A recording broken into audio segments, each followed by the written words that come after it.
Second-degree murder charges for the death of a 6-year-old boy. He was shot and killed by officers at the end of a police chase last November. Police body camera video was released, and reporter Elizabeth Val walks us through it. The first time we see Christopher Few, the driver Marksville deputy marshals pursued to this dead end, his hands are clearly up and out of the car. But the first thing you hear is deafening gunfire and sirens. The officer recording the scene calls it into dispatch, but it takes about 2 minutes for anyone to approach the SUV, first yelling at Few to show his hands. Show me your hands, man. It's at this moment the officers realize things are much worse than they already appear. Oh. The officer with the body camera walks back to the 2 men investigators believe fired 18 shots into the car. Deputy Marshals Norris Greenhouse Jr. and Derek Stafford. You can see Greenhouse's name there on his shirt. It appears that the officer whispers there's a child in the car, indicating Few's 6-year-old son, Jeremy Martis. You can make out Greenhouse saying, "Don't tell me that."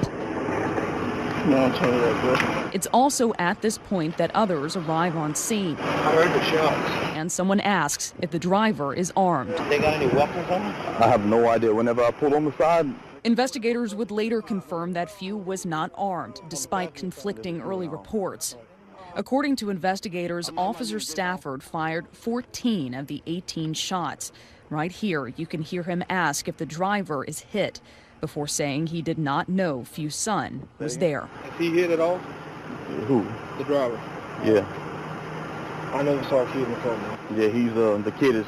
I never saw a kid, bro. He was telling him to stop.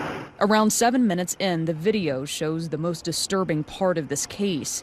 Though we have chosen not to show it here, the officer approaches 6-year-old Jeremy's lifeless body and checks for a pulse. The boy's father was critically injured, but he survived. The officer's lawyers claim the men acted in self-defense and that the driver used his SUV there as a deadly weapon. Just as that footage was released, people gathered for a second night of protests over the shooting of an unarmed black man near San Diego. So what if it was your son, your daughter? Alfred Alongo was shot to death Tuesday after pointing an object at an officer. It turned out to be a vape smoking device.